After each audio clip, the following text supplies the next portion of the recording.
Welcome to the #1 Bengals podcast. I'm your host, Eddie McDuke. I'm joined as always by Dr. Hodgie the Electric Smoji. One and only. And John, Tony Bennett Sinatra. Oh, yeah. Sing me those sweet tunes, Johnny. Now, guys. Sinatra. You like Sinatra. We go back to Sinatra. I'm not like Sinatra. Oh, you're not like... You just have a smooth, velvety voice, John. With that mic. So, guys, first of all, just for all of our viewers, and I'm talking about John's parents and Zach Taylor, we have 3 viewers. Zach obviously watches the show to get coaching advice from John. And me. Yeah, but all 3. So anybody who wants to tune into our show on Brinks.tv, okay, you will be entered into a sweepstakes to win $1 billion. So your odds are really high. Hold on. 1 billion? I opened the Brinks app or channel, and it said win $1 billion. So whoever, watch the show, get the $1 billion. But you'll also find a lot of great content. There's, correct me if I'm wrong, Courtney, there's reruns of, MacGyver and Crocodile Hunter, and there's like a reality show, I think like a Noam Chomsky reality show. There's a lot of different podcasts. So you're like living with Noam Chomsky and it's like your housemates and he's cooking. Well, it's more, but it's more he's taking a lot of naps and, he's kind of throwing the newspaper out of frustration. A lot of things That's like that. wonderful. Yeah. But I mean, so you can go to Brinks.tv and check us out there. You can leave comments. You can vote to kick people off of the show. You can vote to bring people on the show. It's a lot of fun. And please, do that. But okay, guys, let us look at our last week. Okay, let us talk about, because John was talking about, the innovation in the coaching. We talked about that a little bit last week, and he came out with a tweet video talking about this. So let us go to a recap of week 5. Right, that's good. Footloose, because now the viewers might remember, Dadio, that when we were on last time, with that guy from the Packers, that big buff dude. Mike Vaughn. I told him, I had predicted, I said it's going to be 27-27. And then I had said, do you remember this? And then I said McPherson is going to kick the 70-yard field goal. Kick the winning field goal. And it didn't happen that way. Now, let me explain what happened real quick. Okay. Please. So first of all, you noticed that the kickers kept missing the kicks. I did see that. Yeah. They were stuck in what is called a karmic loop. Okay. The karma was looping. And so they kept missing. And the reason I misunderstood the situation is like McPherson, that Bill Cosby guy, it just kept looping. You call them McPherson. Is that the kind of like a sarcastic kind of, is that a shot at his ability? He kicks it far. He's McPherson. Oh, I thought it was like he's a farce. Okay, go ahead. No, McPherson and Bill Cosby. So anyways, So I had performed Abu Command. It's Mason Cosby. Go ahead. Mason Cosby. Crosby. Oh, Bill Crosby. Go ahead. Yeah. So I had misread the abocomancy. Abocomancy is when you read sand, and I had used some dust from the player's shoes, but I guess something got in the way and misread it. But anyways, I was right in a way. It was a great game. That was a great recap of the game. Hodgie was right. But I want to go a little bit deeper if we can. Can we? John, please. Look, the biggest issue people are having is not the missed kicks, because McPherson's a rookie. I almost said McPherson. McPherson's a rookie. I believe in him. He was so confident, which I love to see in the kicker, that his kick was good, that he was celebrating. I think he had like a coney. But don't you see the wind? Just as the wind messed up my abrocomancy, the wind messed up his kick. The wind was off that day. It was off. Blame it on the wind. That's what we said. Yeah, blame it on John. What I'm saying is, it's not about McPherson, that game. Okay, no. There was a lot of 4th down opportunities where we, punted or we went. Let's not forget Burrow's interception. Burrow's interception was the real turning point of overtime. Yeah, but no, I mean, we got the ball back after that, right, John? Yeah, but really, that's when the momentum shifted. The winds had changed. See, it's all about wind. Right. Okay, John. What do you think the aggressiveness on the play calling, and also this whole thing about the empty sets and going too shallow with the routes? And I'm glad you asked. I love it. The defense knows that they don't have to, keep those safeties too far back. Am I right? It's a lot.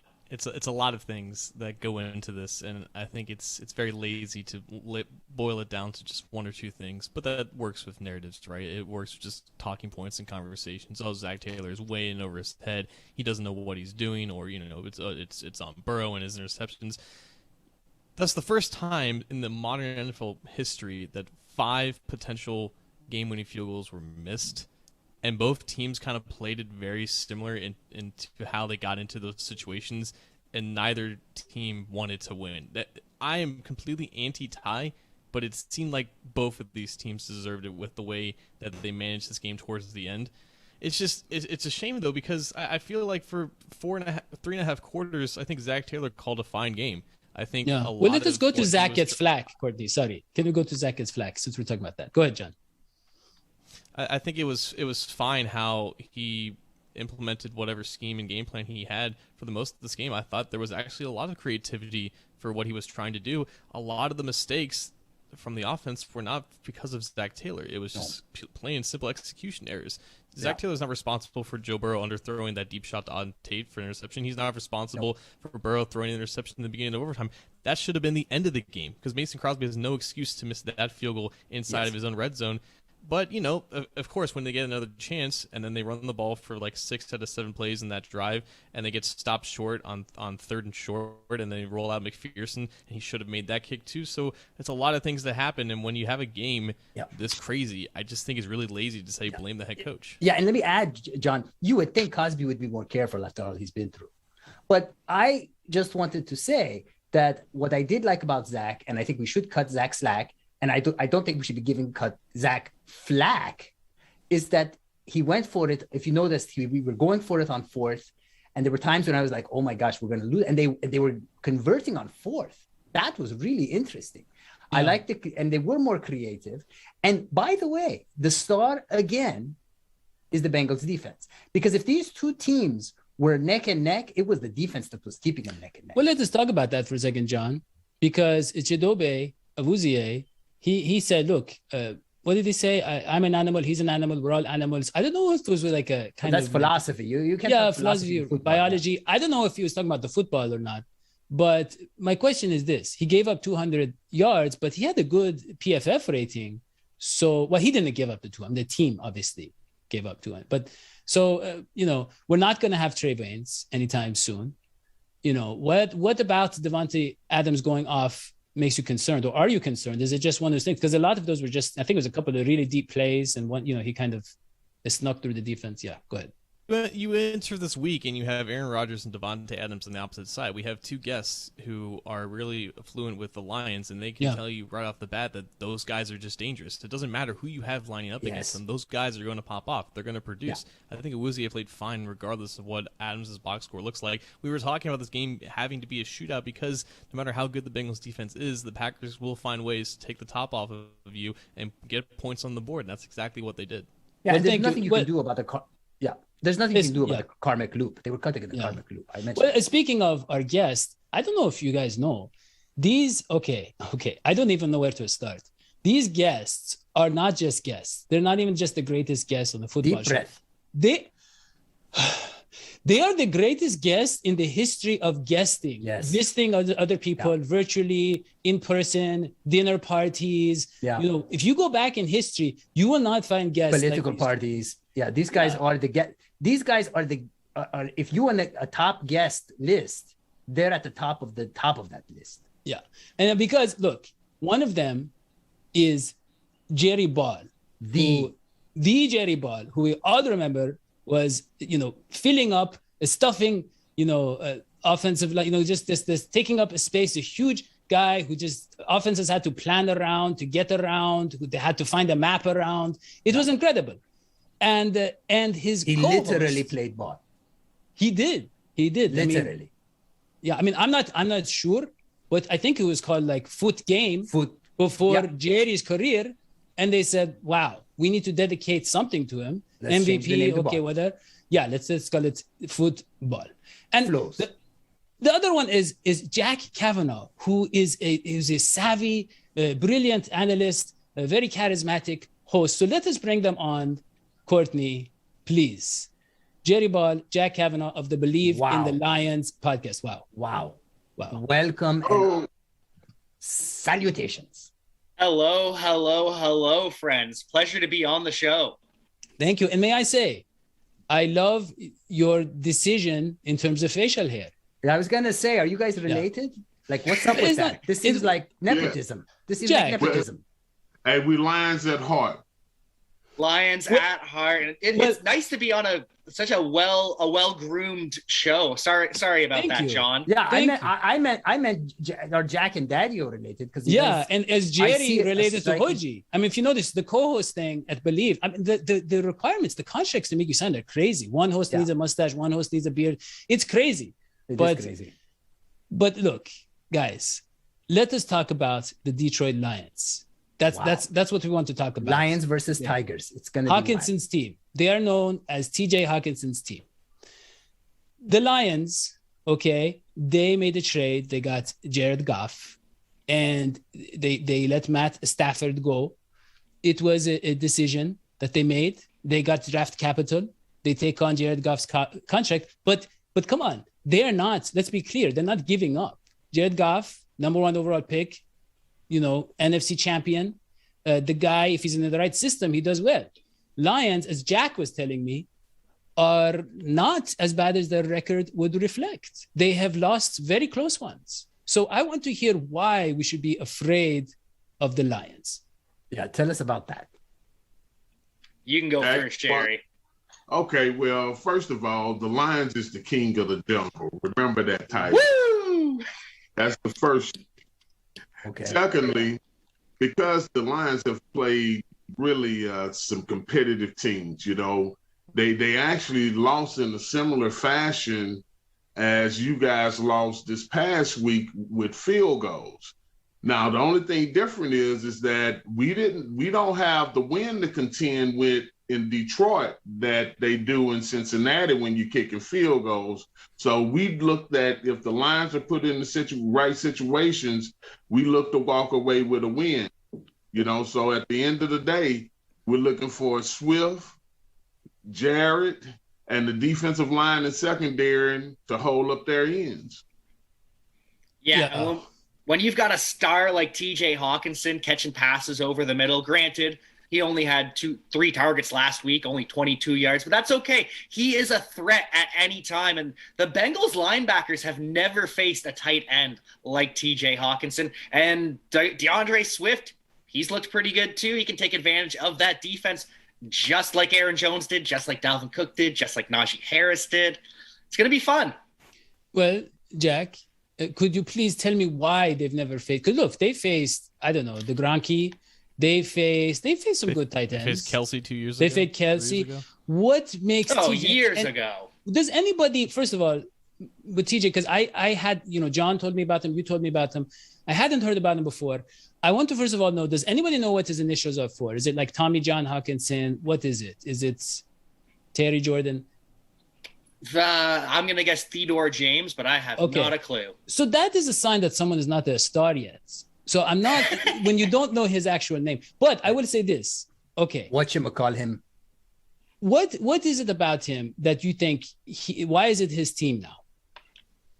It's everything. Like, he can block. He is one of the top blocking tight ends in the NFL. He's got the size, 6'5", 251 pounds. He's got the speed, 76th percentile speed score, 90th percentile burst score. Like, he is just a freak athlete, and they've faced in the past Gronk and such, but they've never faced a tight end with this caliber of hair winning the championship belt at tight end U. There we go. Okay. You that is great. You had me at hair. Hair is important. Hair, I just want to say, because you mentioned hair and you mentioned freak, and those are two things that people correlate with me and Hodgie all the time.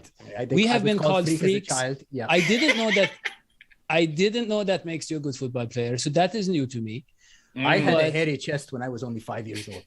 So, but John, who eats, drinks, sleeps, and marries football, was bored by that conversation, which tells me he disagrees. Because John never gets bored when he's talking about football. John. I understand the hype of TJ Hawkinson. I think it's not boring, but kind of funny because like that you have to hype TJ Hawkinson because what else is there to hype about the Lions offense? I can't name a single receiver that they have healthy for this game. Not a single one. I don't know what the Bengals have to worry about when it's just TJ Hawkinson running 5-yard outs over the middle. Right. Well, I was gonna, and can I add to that? Yeah. So almost every game this year, I have said the defense is going to surprise you, of the Bengals, and it's been the defense that has made the game.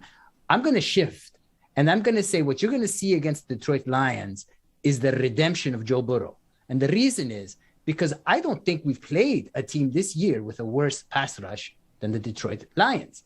And that has always been the problem for us, for the Bengals, is we don't know what to do against the pass rush. But we don't have to worry about that with the Detroit Lions because their pass rush is pretty weak. Well, let's hear what Jerry has to say. Yeah. Well, Doc, I tell you, I think you kind of loopy in the same way you were talking about the serendipity of, this loop the kickers got caught in the last game. I think you still in that loop. First of all, the Detroit Lions have a very good defensive line. And I'll challenge you to a crystal if the offensive line of Cincinnati can stop the defensive line from getting to Burrow. And I like Burrow as a quarterback. I just hope he can't make any calls since he got hit in the throat. And I hope he's healthy. Okay, so Hodgie, I think this is getting dangerous for you because no. challenge. No, you're going to have to line up across from Jerry Ball. Well, I'm an athlete, I'm a former athlete too. Hodgie will win that leverage battle 10 times out of 10. That low man wins. I actually did a lot of ballet when I was a child, but I know how to plie.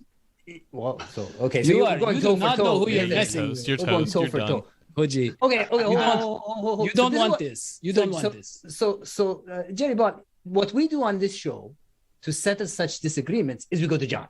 John, what do you think about the Bengals O-line versus Lions pass rush? You're the O-line master. Well, let us go to the battle of the trenches. That's what we're discussing. Courtney, please. It's always one in the trenches. John knows that.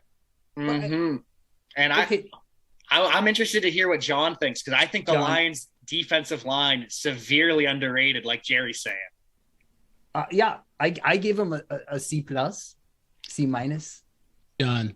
So they have to be underrated because you have to be rated first. And I see Trey Flowers, who's really good. I think he missed practice today. I see Michael Brockers, another former Ram on this Lions team. Charles Harris off the other edge. Is that it? Is that all that you guys have to offer? Oh, this line's not so good, but it's not just about each person on the line. I mean, let's just look at how they've performed. Together.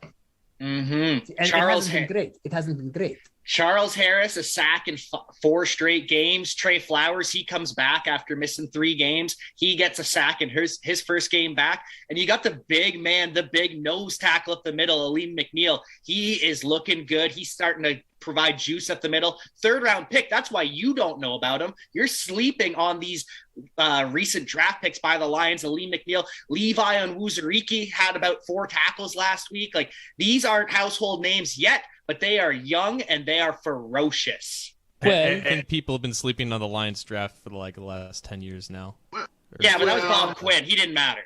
Well, the thing I'll say about McNeil, I was a 3rd-round draft pick myself. And you know how that came about. We skinned plenty beans. So is the starting kicker for the Detroit Lions still Randy Bullock? No. Those are the Titans.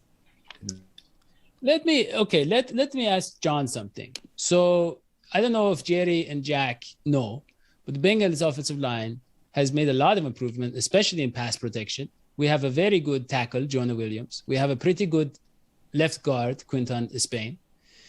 We have a good center who's coming back for injury. John, what is your latest take on Trey Hopkins? Oh, boy. Behind closed doors, I told Dadio that Trey Hopkins would be okay. He suffered a torn ACL back in January. He just doesn't look the same. Like, there are some flashes of the old Trey Hopkins, but honestly. Like, at this point, I do wonder if a guy who's now 29, 30 years old, coming off of yet another bad knee injury, I just wonder if this is just too soon for him. And honestly, like, I don't know how much that he has left in the tank right now. Okay, so Terry Hopkins is going to be fine. And then you go to right guard. Wait a minute. That was exactly what he said. Yeah. He's going to be fine, but he's not going to be fine. fine. No, he's going to be fine. But, okay, so right guard, we have had some struggles. We've had some struggles with, Jackson Carman. But he might be out this week. Might be out, but we might have an even better draft pick taking his space. John, Deontay Smith, go ahead. Tell us, you think Pro Bowler? Go. Do I think Pro Bowler, or are we just libeling right now? Yeah. Deontay Smith was a 4th-round pick. He played pretty well in the preseason. He's never played right guard before. Wow. But yeah, he could be good. Sizzling. Okay. Yeah. And then, that sounds like a lot to look forward to. Yeah. Yeah. Well, I'm glad we're on the same page, JD. Out of East Carolina too. He's a small school guy. I don't know if he can stand up against underdog. The Motor City is going to Motor City. People. Interesting thing about your right tackle though. He used to play for the Lions. He wasn't good enough for the Lions. Yeah. Riley Reef, castaway from Detroit. Minnesota, so yeah. Well, look, the Lions. Okay. Let's just go to predictions. Okay. Let's just move on to predictions. Yeah. We didn't even talk about Sewell. Oh, yeah. Let's just go back to Battle of the Trenches. So, look. Let's just go back to the Battle of the Trenches. So, look. The Bengals were obviously kind of being pushed by other people to draft Penei Sewell. Yeah. And they went with Jamar Chase. And, look, Jamar Chase, John, I don't have the stats from but I think he's about 12 touchdowns already, about 800 yards. He was the right pick. He was the right pick. And he has a big 50-yard chunk play every single game. Every single game. And here's the other thing, John. It really seems like every time they go deep to him, good things happen. Like there was one that was out of bounds. There was like 2 that, were kind of too hard. But it does seem like it's a really good option to just throw it up there to him. So he's been fantastic. But look, we are limited in terms of what we can do on offense because, of our offensive line to some degree. So Sewell would have been nice. I think Chase was still the right pick. But a lot of Bengals fans are wondering about it. But we did make a signing in the offseason, Trey Hendrickson. That's right. That has been a home run so far. This guy was everything we thought he was in New Orleans, but even better. This guy will destroy offensive lines. Yeah. So, John, how does that matchup play out? And how good does it make the Brown family look? I'll be honest. I haven't watched a lot of Sewell in a Lions uniform, so I think Jack and Jerry might be more equipped to talk about how he's currently playing. But in regards to Hendrickson, I think he's playing above expectation. And I think whenever he has a decent matchup at left tackle, you can rely on him to cause some disruption back there. So I think Taylor Decker is working his way back from injury right now. Maybe he's cleared to practice right now. So what really is the situation with Sewell right now, and is he still expected to stick at left tackle? Well, if I could just say, Sewell, for one, being a young guy playing in this game right now and being asked to play left tackle, which is the premier position on the offensive line, he stepped up and met the challenge. Last week, he had a little challenge going against Griffin, who everyone knows is one of the top DENs in the game. But I think that he, for the most part, he held his water, and, going forward, he should get better. Now, whether or not they leave him at left tackle or not, that'll go game by game. I think as the offensive line has had some injuries, they're making some midstream adjustments as how they're going to play as a unit. Yeah, so with Decker, they're not going to force him back. It's all up in the air, and we have no way to know what's going to happen there. But interesting about Sewell, he's had trouble the last 2 weeks against Everson Griffin, veteran, Robert Quinn, veteran. He's done pretty well against the young guys, though. Odafe Owe from Baltimore. We got Rashawn Gary from the Packers. And we got Nick Bosa from the 49ers. He shut them all down. Yeah. So maybe against a younger athlete, Sewell, if he does stay at left tackle, has the advantage here. Yeah. I don't think so, because Trey Hendrickson is not the rookie. No. But yeah. Neither's Nick Bosa.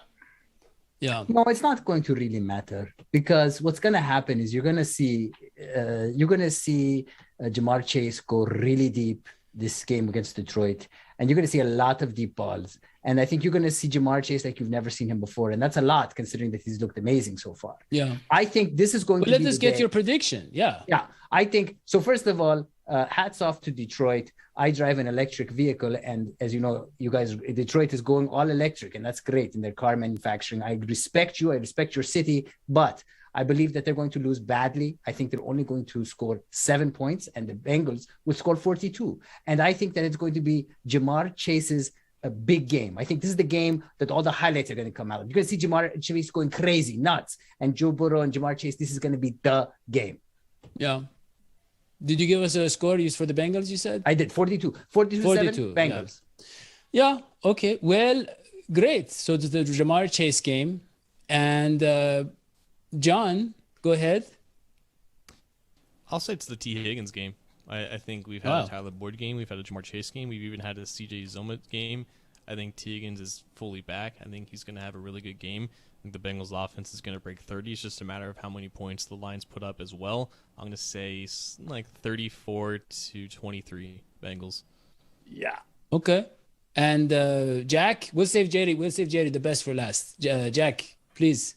Well, interesting thing. The Lions have held two premier offenses to just 19 points. The Vikings last week, and 2 weeks ago, the Baltimore Ravens. They became the second team to hold Lamar Jackson under 20 points in the regular season ever. Only the Patriots had done it before. So because of that, I think they're going to hold yet another premier offense under 20 points. 19 for the Bengals in a loss, with the Lions scoring 21. Can I respond real quick? Real quick. Of course. The Ravens, they got a great running game. We don't even really worry about running the ball. And it's the pass rush that I said was weak. That's why I think it's going to be a different game. Go ahead, Dadio. Sorry.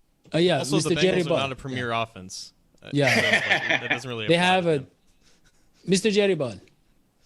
I appreciate you guys for having me on, and I know it's been pleasant up to this point. But at this point, I think we're going to take a turn. First of all, I like to bet you, Doc, that when the Lions whip you Bengals, that you at least cut your beard down to a goatee like mine. Wow. You'll wear the Jerry Ball look instead. All right. And I then don't know if I can pull that off. And I like that sweater you have on, and it's Halloween. And since the Bengals are probably going to show up in Detroit as if it's Halloween as a football team, once we thump you guys, I like that sweater so that I can put it on my pooch while we trick or treat. Whoa. So that is an honor for me. Wow. I have Detroit winning 21-19. Wow. This was handmade. Yeah. This was handmade by Buddhist monks in India. Yes. It's pure sin. Hey. So you telling me you're a Swarmagy? Well, look, I don't know if I can wager that high, of a bet. Well, but I'll tell you what, I'll make you a counter offer. If you guys win, you could come back on the show and make fun of me. Okay, I'll do that. I would say something about your bald head, but I'm kind of lacking a little bit myself. No. I think we both pull it off. I think if they put both of us on the cover of GQ, I think it would be the final issue for good reasons. And he actually that little bit of hair you see is actually hair plugs. He just ran out of money. So he wants to put us on the cover of GQ, right? Go quarantine. There you go. So, right. Mr. Jerry Ball, I hear you, and I do think I like the Halloween team, and I think the Bengals are going to have a great treat for you, and is that they're going to spook you pretty bad. Yeah, I think that Joe Burrow, this is going to be the Joe Burrow game. I think he throws for 450 yards or more. Wow. He throws for 4 touchdowns. He lets it rip, and obviously I don't mean that he's going to have, too much food before the game or whatever. Right. Letting it rip. Wins. Yeah, he's going to let the ball rip. He's not going to let his, internal intestinal gas rip. Hopefully not. Or maybe maybe he will. I mean, maybe he will. Maybe, I mean, you do anything. In the war, yeah. Go ahead. If he's on the I was just gonna say, we'll make sure we send him some food the night before. So tell me, what hotel will they be? No. But we'll take care of the gastric aspect of it. Well, if he's on the Dan Campbell coffee plan too, that might just take care of itself naturally. We're not gonna give him Coke. Yeah. But look, so Mr. Jerry Ball, I will say you and Jack both said 21-19. I am going to say that it will be a nail biter. Okay. I think the Bengals, I think Detroit will get a late touchdown. The Bengals are not going to shut them out. They will get 7 points, but the Bengals will put up 55 on them in a nail biting game, because here's the thing. That's a nail biter? Yes, because I will be biting my nails. I'll be biting my nails out of boredom because the game will be over by the first quarter. How can you say that's a nail biter, right? I just explained. Yeah. It's 55-7? Yes, a nail biter. That's what we call it. Jerry, honestly, we're used to this kind of nonsense. I mean, he just says stuff. Yeah, I hope Jerry, no one is ever following him on a bet. Jerry, can we? Yeah. He used to think money, lost cause, and don't ever think that you guys can come into Detroit and score 55. And if you did that, we're not going to let you leave town. Okay. Is it because you're trying to keep all our players so you have a better roster? Look, Mr. Jerry Ball, I want to stop with the jokes and all the football. I want to talk about something. That is it touches a special place in my heart. Okay, because sometimes it's about giving back to the community. Thank you, Courtney. Promotion. Yeah. So heart to heart. There are a lot of kids out there that don't have an Electro Voice RE27ND microphone. And I'm talking about our co-host, Dr. Hodgie, Dr. I have none. And they just go through life not knowing that is what everybody has. And they think that is normal. It is like kids that must drink contaminated water. They don't know any better. Yeah, right. Dr. Hodgie, Dr. Smoji, when you hear him, I think of contaminated water. I think of depleted uranium. I think of all those struggles that so many people in the world are going through. I'm getting by, Dadio, but it ain't easy. But Mr. Jerry Ball, as someone who's made tens of millions of dollars in your career. Wow. Am I right, or is it hundreds? I don't know. As someone who's made that much money, sometimes you don't know what to do with your money. And that is why patreon.com exists. It is to take money from people who are so rich and so busy to know how to spend it. And so if you and the city of Detroit can just go to our show and support this, you can get these great takes about your team. You can get all of this great news and support for the Detroit Lions. And that is all I'm saying. I also, Jerry, please, if you ask all of your fans on Twitter, Jerry has a great following, to just subscribe to the podcast, leave a 5-star review. Leave a 5-star. And also subscribe to the show on YouTube, DNH Sports. But I also, in return, want people to go to the Believe in the Lions podcast and subscribe, because these guys are fantastic. I mean, you talk about the perfect balance, mustache, beard. Never been done before. You can't beat it. And even though they were under the false impression that lions are king of the jungle, Bengals live in jungles. Yeah.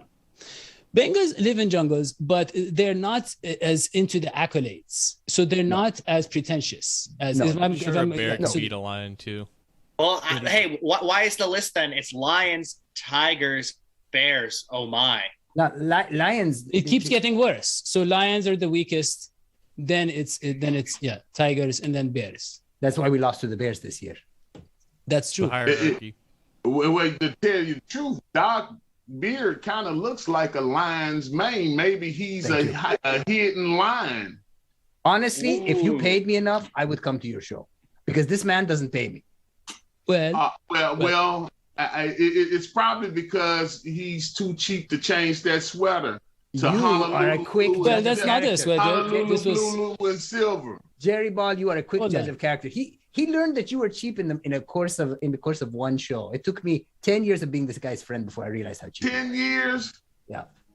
Oh, man. 10 days, but yeah. 10 years before I quit the band. Hey, well, I'll tell you what. He's gonna make up for it at some point, but it won't be this Sunday. No. It won't be the next either.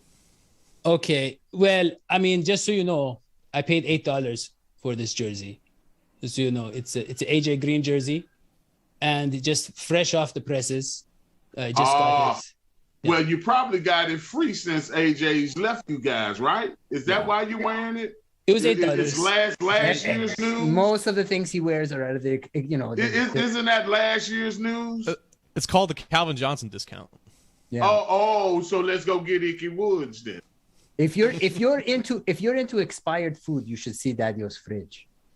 You know, the thing is, the FDA. No, the FDA is irrationally strict. Most of that food, they just put the timeline on there because they're forced to. You can.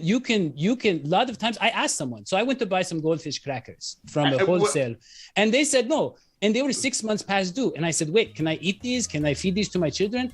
And they said, yeah, it's fine. Those dates mean nothing. Okay, that's all we have.